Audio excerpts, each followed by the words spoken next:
September 2023 ಮಹಿಳಾ ಮೀಸಲಾತಿ bill pass ಆಗಿತ್ತು, ಪ್ರೆಸಿಡೆಂಟ್ಸ್ ಆಕ್ಸೆಂಟ್ ಸಿಕ್ಕಿತ್ತು.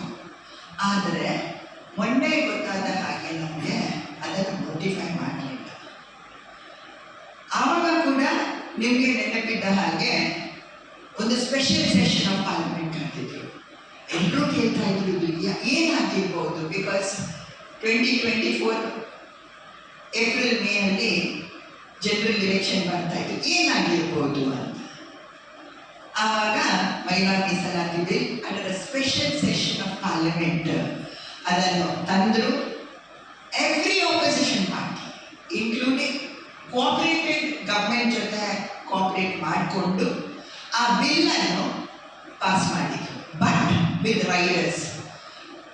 ಆವಾಗಲೇ ಆಪೋಸಿಷನ್ ಪಾರ್ಟೀಸ್ ಹೇಳಿದರು, ಮಹಿಳಾ ಮೀಸಲಾತಿ ಬಿಲ್ ಅನ್ನು ಅದರಷ್ಟಕ್ಕೆ ಪಾಸ್ ಮಾಡಿ ಅದರ ಜೊತೆಗೆ ಡಿಲಿಮಿಟೇಷನ್ ಆ್ಯಂಡ್ ಸೆನ್ಸಸ್ ಅನ್ನು ಜೋಡಿಸಬೇಡಿ ಅಂತ ತುಂಬ ಆ ಬಗ್ಗೆ ತುಂಬ ಡಿಬೇಟ್ ಆಗಿತ್ತು. ಆದರೂ ವಿದೌಟ್ ಕನ್ಸಲ್ಟೇಷನ್ ಏನು ಮಾಡದೆ, ನನಗೆ ಈಗ ಕೂಡ ನೆನಪಿದೆ, ನ್ಯೂಕ್ಲಿಯರ್ ಬಿಲ್ ತರುವಾಗ ವೀರಪ್ಪ ಮೊಯ್ಲಿ ಅವರು ಮತ್ತು ಬೇರೆ ಬೇರೆ ಕಾಂಗ್ರೆಸ್ ಪಕ್ಷದವರು ದೇಶಾದ್ಯಂತ ಹೋಗಿ ಹೇಗೆ ಇದರ ಬಗ್ಗೆ ಜನರಿಂದ ಅಭಿಪ್ರಾಯ ತಗೊಂಡು ನ್ಯೂಕ್ಲಿಯರ್ ಬಿಲ್ ಏನಂತ ಹೇಳಿಕೆ ಹೇಗೆ ವೀರಪ್ಪ ಮೊಯ್ಲಿ ಅವರು ಹೋಗಿ ಇದು ಪಬ್ಲಿಕ್ ಕನ್ಸೆನ್ಸಸ್ ತಗೊಳ್ಳದೆ ಆಪೋಸಿಷನ್ ಪಾರ್ಟಿಯನ್ನು without taking them into confidence they pass the ಮಹಿಳಾ ಮೀಸಲಾತಿ bill in September of 2023 with riders that it should be along with delimitation and census. ನಿಮಗೆ ಎಲ್ಲರಿಗೆ ಗೊತ್ತಿದ್ದ ಹಾಗೆ 2011 ಅಲ್ಲಿ ಆದ ನಂತರ ಸೆನ್ಸಸ್ ಇವತ್ತು ತನಕ ಆಗಿದೆ, 15 ವರ್ಷ ಕಳೆಯಿತು. So it's a redundant census. ಇವತ್ತಿಗೆ ಆ ಸೆನ್ಸಸ್ ಉಪಯೋಗ ಆಗಲ್ಲ. ನಾವೊಂದು ಸೆನ್ಸಸ್ ಯಾಕೆ ಮಾಡ್ತೇವೆ ಅಂದರೆ ಆ ಸೆನ್ಸಸ್ ಅಲ್ಲಿ ನಮಗೆ ಎಷ್ಟು ಜನ ನಿರುದ್ಯೋಗಿಗಳಿದ್ದಾರೆ, ಎಷ್ಟು ಜನ ಶಾಲೆಗೆ ಹೋಗ್ತಾ ಇದ್ದಾರೆ, ಎಷ್ಟು ಜನ ಎಂಪ್ಲಾಯ್ಡ್ ಇದ್ದಾರೆ, ಎಲ್ಲ ಥರದ ಮಾಹಿತಿ ಬರುತ್ತೆ. ಆ್ಯಂಡ್ ಒಂದು ದೇಶದಲ್ಲಿ ಒಂದು ಬಜೆಟ್ ಮಂಡನೆ ಆಗುವಾಗ all these components are extremely important to bring ಒಂದು ಬಜೆಟ್ ಮಾಡುವಾಗ. ಆದರೂ ಅವರು ಸೆನ್ಸಸ್ ಮಾಡದೇನೆ ಈ ಒಂದು ಬಿಲ್ಲನ್ನು ಸೆನ್ಸಸ್ ಮಾಡದೇನೆ ದೇಹಾಗಿ ಬಜೆಟ್ ಅನ್ನು ಮಂಡನೆ ಮಾಡ್ತಾನೆ ಇದ್ದಾರೆ. ನನಗೆ ಈ ಒಂದು ಮಹಿಳಾ ಮೀಸಲಾತಿ ಬಿಲ್ಲಿನ ಒಂದು ಇತಿಹಾಸ ಹೇಳಬೇಕಂತ ಇಚ್ಛಿಸ್ತೇನೆ. ರಾಜೀವ್ ಗಾಂಧಿ ಅವರು 1989 63 ಕಾನ್ಸ್ಟಿಟ್ಯೂಷನ್ ಅಮೆಂಡ್ಮೆಂಟ್ ಮಾಡಿ ಟಿವಿಯಿಂದ ZP ತನಕ 33% ರಿಸರ್ವೇಷನ್ ತರಬೇಕಂತ ಇತ್ತು. ಲೋಕಸಭೆಯಲ್ಲಿ ಪಾಸ್ ಆಯಿತು, ರಾಜ್ಯಸಭೆಯಲ್ಲಿ 7 ಓಟಿನಿಂದ ನಮಗೆ ಕಡಿಮೆ ಆಯಿತು. ಆ 7 ಓಟಲ್ಲಿ 4 ಓಟು LK ಅಡ್ವಾಣಿ ಅವರದ್ದು, ಅಟಲ್ ಬಿಹಾರಿ ವಾಜಪೇಯಿ ಅವರದ್ದು, ಮತ್ತೆ ರಾಮ್ಜಿತ್ ಮೆಲಾನಿ ಅವರದ್ದು, ಮತ್ತೆ Jaswant Singh. They oppose the bill, the ಮಹಿಳಾ ಮೀಸಲಾತಿ ಬಿಲ್. ಅದನ್ನು ಪುನಃ 1993 PV ನರಸಿಂಹರಾವ್ ಅವರು ಪ್ರಧಾನಮಂತ್ರಿ ಇರುವಾಗ ಕಾಂಗ್ರೆಸ್ ಪಕ್ಷ ಆಳುವ ಸಮಯದಲ್ಲಿ we got the 73 and the 74th amendment to the constitution and brought the ಮಹಿಳಾ ಮೀಸಲಾತಿ ಬಿಲ್. ಅದರಲ್ಲಿ ನಮ್ಮ ಕರ್ನಾಟಕಕ್ಕೆ ಒಂದು ಏನು ಶ್ಲಾಘನೀಯ ಅಂದರೆ ಅದನ್ನು 33% ಇಂದ 50% ನಾವು ಮಾಡಿದ್ದೇವೆ. ಅದರಲ್ಲಿ ಕೆಲವೇ ರಾಜ್ಯಗಳು, ಅದರಲ್ಲಿ ಫಸ್ಟ್ ಬಿಹಾರ್ ಸ್ಟೇಟ್ ರಾಜ್ಯ ಫಸ್ಟ್ ಮಾಡಿದ್ದು, then it was followed by Karnataka.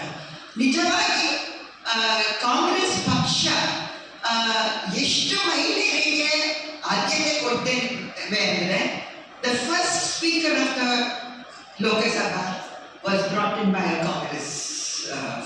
Congress government, Indira Kumari. First prime minister of the country. ಇವತ್ತು ನಾವು ಹೇಳ್ತೇವೆ ಪಶ್ಚಿಮ ದೇಶಗಳು ಬಹಳ ಪ್ರೋಗ್ರೆಸಿವ್ ಆಗಿದ್ದೇವೆ ಅಂತ. ಇವತ್ತಿಗೆ ಕೂಡ ಅವರಿಗೆ ಒಂದು America could not bring in women president, though ಅವ್ರದ್ದು ಒಂದು democracy is much older to the democracy of India. 16 years of prime ministership, that was the Congress party. ಅದರ ನಂತರ the first president of India, Pratibha Patil, the first deputy chairman of the Rajya Sabha, Najma Heptulla. ಇದೆಲ್ಲ ಕಾಂಗ್ರೆಸ್ಸಿನ ಕೊಡುಗೆ to the women. ಯಾಕೆಂದ್ರೆ actually because it's a mail dominated society ಆದ ಕಾರಣ ಹೆಣ್ಮಕ್ಳಿಗೆ ಮುಂದೆ ಬರಲಿಕ್ಕೆ ಆಗದ ಕಾರಣ, ಬಿಕಾಸ್ ಇದನ್ನೊಂದು ಡಿಬೇಟ್ ಮಾಡುವ ವಿಷಯ ಏನಲ್ಲ. Since women are almost 50% of the population, ಕೆಲವು ರಾಜ್ಯದಲ್ಲಿ they are more than 50% of the population, they are even more than 50%. ಆದರೂ ನಮಗೆ ಹೋರಾಟ ಮಾಡಬೇಕಾಗುತ್ತೆ. ಒಂದು ಹೇಳಿಕೆ ಇದೆ, ಈ 50% of the population are not empowered, any nation or any country cannot move forward. 50% ಜನರು ಒಂದು ಇಕನಾಮಿಕ್ ಡೆವಲಪ್ಮೆಂಟ್, ಪೊಲಿಟಿಕಲ್ ಎಂಪವರ್ಮೆಂಟ್ ಇಲ್ಲದಿದ್ದರೆ ಆ ದೇಶ ಮುಂದೆ ಪ್ರೋಗ್ರೆಸ್ ಆಗಲಿಕ್ಕೆ ಸಾಧ್ಯ ಇಲ್ಲ ಅಂತ ಒಂದು ಹೇಳಿಕೆ ಇದೆ. ಸೊ ಈ ಒಂದು ನಮ್ಮ ಮೊನ್ನೆ ಆದ 2026 budget session of parliament April 3rd ತನಕ ಇತ್ತು. ಅದರಲ್ಲಿ ತರಬಹುದಿತ್ತು, ಇವತ್ತು ಸ್ಟಾರ್ಟ್ ಮಾಡಬಹುದಿತ್ತು. ಈ ಮಹಿಳಾ ಮೀಸಲಾತಿದ್ದು ಸ್ಪೆಷಲ್ ಸೆಷನ್ ಆಫ್ ಪಾರ್ಲಿಮೆಂಟ್ ಇವತ್ತು, ಯಾಕೆಂದ್ರೆ 5 ರಾಜ್ಯಗಳ ಇಲೆಕ್ಷನ್ ಮುಗಿಯಿತು. ಬಟ್ ಬ್ರಿಂಗಿಂಗ್ ಅ ಸ್ಪೆಷಲ್ ಪುನಃ ಸೆಪ್ಟೆಂಬರ್ 2023 ಆದ ಹಾಗೆ ಪುನಃ ಈ ಸಲ ಕೂಡ special session of parliament. It's yours and my money, it's taxpayers money. ಸುಮ್ಮನೆ ಒಂದು ಸ್ಪೆಷಲ್ ಸೆಷನ್ ಆಫ್ ಪಾರ್ಲಿಮೆಂಟ್ ತಕೊಂಡು ಬಂದು they new they did not have the numbers. ಅವರಿಗೆ ಗೊತ್ತಿತ್ತು ನಂಬರ್ಸ್ ಇಲ್ಲ ಅವರ ಹತ್ರ. ಆದರೂ in between an election actually election commission ಇದನ್ನು ನಿಲ್ಲಿಸಬೇಕಿತ್ತು. ಅಲ್ಲಿ ನಮಗೆ ಗೊತ್ತಾಗುತ್ತೆ election commission is so biased ಅಂತ. ಅದನ್ನು ತೆಕೊಂಡು ಬಂದ್ರು. Every opposition party spearheaded by Rahul ji as an opposition leader said that we are for the Mahila Meesalati bill. But at this point in time, it's not that we are against delimitation. We are for delimitation, but not at this point in time. ಯಾಕೆಂದ್ರೆ cost census ಆಗಲಿಲ್ಲ, ಜನಗಣತಿ ಆಗಲಿಲ್ಲ, ಜಾತಿ ಗಣತಿ ಆಗದ ಕಾರಣ ಇವತ್ತು ನಾವು ಡಿಲಿಮಿಟೇಷನ್ ಮಾಡುವುದು ಸರಿಯಾಗಲ್ಲ. And this needs wider consultations. There's a federal system ನಮ್ಮ ದೇಶದಲ್ಲಿ. States and the union government needs to take the states into confidence when you're doing delimitation. It is not mathematics, it's not arithmetic. You say we will make it double the numbers. Allah, this is not about that. This is about how you divide. It is not about dividing South India from North India. You give about 193 seats to South India and 600 and odd seats to North India. That's not the thing.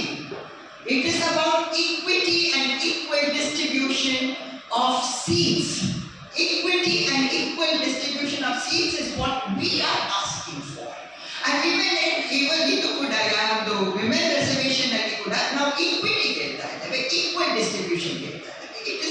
It is not about mathematics and arithmetic, 50% increase ಮಾಡುವ. No, it's not that. It's beyond that. ಹಾಗೆ ಇರುವಾಗ ಇದು ಒಂದು back door entry ಅನ್ನು women's reservation. ನೀವು ಎಲ್ಲರೂ journalist ಆಗಿದ್ದೀರಿ, ನಿಮಗೆ ಕೂಡ ಇದು ಒಂದು first time you may be encountering a bill which has been passed in parliament is again brought back into parliament 30 months later. Just 30 months later. And said, okay, now we are again bringing the women's reservation along with delimitation and union territories bill. So, we, Congress party, ನಾನು ಕಾಂಗ್ರೆಸ್ ಪಾರ್ಟಿಗೆ ಮಾತಾಡುವ ಇದರಲ್ಲಿ Congress party ಸದಸ್ಯ ಇದ್ದ ಕಾರಣ Congress party along with the opposition party is not against women's reservation bill. We are against delimitation and the union territories bill. ಅದಕ್ಕೋಸ್ಕರ ನಾನು since the press is the fourth pillar of democracy, ಇಂಥ ಒಂದು ಶಕುನಿ ಬುದ್ಧಿ ಅಂತ ಹೇಳ್ಬಹುದು ಇದನ್ನು. ಅದು ಅಲ್ಲದೆ ಬಿಜೆಪಿಯಲ್ಲಿ. ನಾನು ಬಿಜೆಪಿಯನ್ನು ದೂರಬೇಕಂತ ನಾನು ಹೇಳ್ತಾ ಇಲ್ಲ. ಇದರ ಮುಂಚೆ ಇನ್ 2019 ಇಲೆಕ್ಷನ್ ಆಗುವ ಮುಂಚೆ ಫೆಬ್ರವರಿಯಲ್ಲಿ, ಏಪ್ರಿಲ್ ಮೇಯಲ್ಲಿ ಇಲೆಕ್ಷನ್, ಫೆಬ್ರವರಿಯಲ್ಲಿ ಪಠಾನ್ಕೋಟ ಪುಲ್ವಾಮಾ ಆಯಿತು. ಇವತ್ತು ತನಕ I don't if you have the, ನಿಮ್ಮ ಹತ್ರ ಅದರ ಮಾಹಿತಿ ಇದೆಯಾ ಗೊತ್ತಿಲ್ಲ, ನಮಗೆ ಇಲ್ಲ ಮಾಹಿತಿ. ಅದು ಯಾರು ಬಂದದ್ದು, ಅವನು ಹೇಗೆ ಈ ಹೈ ಸೆಕ್ಯೂರಿಟಿ ಏರಿಯಾಗೆ ಬಂದಿದ್ದಾನೆ ವಿತ್ 500 kgs ಆಫ್ RDX. ಇವತ್ತು ಕೂಡ ಒಂದು ಪ್ರೋಬಿಗೆ ಸಮೇತ ಅವರು ಅದನ್ನು ಆರ್ಡರ್ ಮಾಡಲಿಲ್ಲ. ಪುನಃ ಏನು ಬರಬೇಕು ಅಂತ ಗೊತ್ತಾಗಲಿಲ್ಲ.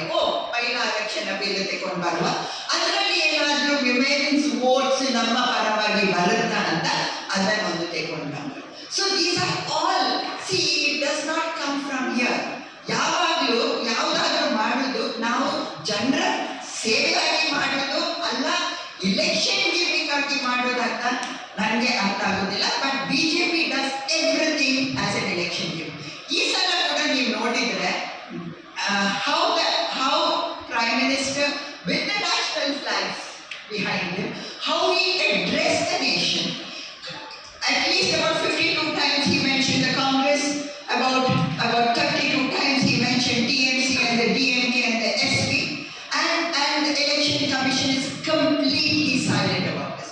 If the Prime Minister and the Home Minister were really concerned about the people of the women of India, Unnao ಆಯಿತು, ಕುಲ್ದೀಪ್ ಸಿಂಗ್ ಸಿಂಗರನ್ನು ಇವತ್ತು ಕೂಡ ಬಿಜೆಪಿಯಿಂದ ತೆಗೆದು ಹಾಕಲಿಲ್ಲ. ಲಖೀಂಪುರ ಆಯಿತು. ಇನ್ನೊಂದು ನಾನು ಹೇಳಬೇಕಂತ ಇದ್ದೇನೆ, ಬೆಳಗಾವಲ್ಲಿ 21 ಗಂಡಸರು ಕೊಲ್ಲುವಾಗ, when 21 men passed away and 21 widows were standing there, when the Prime Minister cut short his trip from Saudi Arabia back to India, ನನಗೆ ಖುಷಿ ಆಯಿತು. ಅವರು ಏನಾದರೂ ಹೋಗಿ ಅವರಿಗೆ ಕಂಡೋಲೆನ್ಸ್ ಕೊಡ್ತಾರ, ಅವರ ಜೊತೆ ಮಾತಾಡ್ತಾರ, ಅವರ ದುಃಖಕ್ಕೆ ಸ್ಪಂದಿಸ್ತಾರ ಅಂತ. ಕಟ್ ಶಾರ್ಟ್ ಮಾಡಿ ಬಂದರು, ಸೀದಾ ಬಿಹಾರಕ್ಕೆ ಹೋಗಿ ಇಲೆಕ್ಷನ್ ಕ್ಯಾಂಪೇನ್ ಮಾಡಿ, ಇಲೆಕ್ಷನ್ ಕ್ಯಾಂಪೇನ್ ಅಲ್ಲಿ ಕಣ್ಣೀರು ಹಾಕ್ತಾರೆ. So this is the kind of drama. ಇವತ್ತಿಗೆ ಕೂಡ 3 is the 4th day Manipur is shut completely.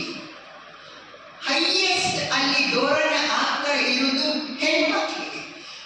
Lakhs of ಹೆಣ್ಮಕ್ಳು, ಮಹಿಳೆಯರು, ಮಕ್ಕಳು ಇವತ್ತು ಕೂಡ ರೆಫ್ಯೂಜಿ ಕ್ಯಾಂಪ್ ಅಲ್ಲಿ ಇದ್ದಾರೆ. 3 ವರ್ಷ ಆಯಿತು, ಇವತ್ತಿಗೆ ಕೂಡ ನಮ್ಮ ಪ್ರೈಮ್ ಮಿನಿಸ್ಟರ್ಗೆ ಅಲ್ಲಿಗೆ ಹೋಗ್ಲಿಕ್ಕೆ ಸಮಯ ಸಿಗಲಿಲ್ಲ. ಸೊ ಮಹಿಳಾ ಮೀಸಲಾತಿ ಓದ್ಸ್ಗೋಸ್ಕರ ತೆಕೊಂಡು ಬರ್ತಾರ ಅಲ್ಲ, ನಿಜವಾಗಿ ಅವರಿಗೆ ಮಹಿಳೆಯರ ಮೇಲೆ ಅಷ್ಟು ಕಾಳಜಿ ಇದೆ ಅಂತ ನನಗೆ ಒಂದು ದೊಡ್ಡ ಪ್ರಶ್ನೆಯಾಗಿ ಉಳಿದಿದೆ. ಸೊ ಇಷ್ಟು ಹೇಳಿಕೊಂಡು ಮುಂದೆ, ಈಗ ನೀವು ಬೆಂಗಾಲ್ ಎಕ್ಸಿಟ್ ಪೋಲ್ ನೋಡಿದರೆ 2-3 ದೊಡ್ಡ ಎಕ್ಸಿಟ್ ಪೋಲ್ಸ್ ವಿಥ್ಹೋಲ್ಡ್ ಮಾಡಿದ್ದಾರೆ, because they are not been able to gauge. So ನಮಗೆ ಎಕ್ಸಿಟ್ ಪೋಲಲ್ಲಿ ಈಗ it is premature to talk about exit polls ಇವತ್ತು. ಯಾಕೆಂದರೆ ಲಾಸ್ಟ್ ಟೈಮ್ TMC ಸೋಲ್ತು ಹೋಗುತ್ತೆ ಆ್ಯಂಡ್ BJP ಬರುತ್ತೆ ಅಂತ ಲಾಸ್ಟ್ ಟೈಮ್ ಎಕ್ಸಿಟ್ ಪೋಲಲ್ಲಿ ಇತ್ತು. ಬಟ್ ಅದಕ್ಕೆ ಕಂಪ್ಲೀಟ್ ರಿವರ್ಸ್ ಆಗಿ ಇದು ಬಂತು, ರಿಸಲ್ಟ್ ಬಂತು. ಸೊ ನಾನು ಇವತ್ತು ಅದರ ಬಗ್ಗೆ ಮಾತಾಡಲಿಕ್ಕೆ ಅದು ರಿಸಲ್ಟ್ ಬರುತ್ತಾ ಇಲ್ವಾ, that's a completely different debate altogether. ನಮ್ಮ ಪ್ರಯತ್ನ ಏನು ಅಂತ. ಸೊ ಬಿಜೆಪಿ ಅವರು using the election commission, they have done the level best to go beyond. ನಿಮಗೆ ಗೊತ್ತಿದ್ದ ಹಾಗೆ all India BJP president was campaigning in the CRPF van. ಎಲ್ಲರಿಗೆ ಗೊತ್ತಿದ್ದ ವಿಷಯ. ಏನಾದರೂ ಎಲೆಕ್ಷನ್ ಕಮಿಷನ್ ಅದರ ಬಗ್ಗೆ ಏನಾದರೂ ಅವರಿಗೆ ನೋಟಿಸ್ ಕೊಟ್ಟಿದ್ದಾರೆ? How did they even allow the Prime Minister to give a nationwide speech on this women reservation bill when the elections are ongoing? Idella, see, now as Congress people and like-minded people would definitely say that democracy is in the peril. Democracy illa anta ಒಂದು ಪರಿಸ್ಥಿತಿ ಬಂದಿದೆ.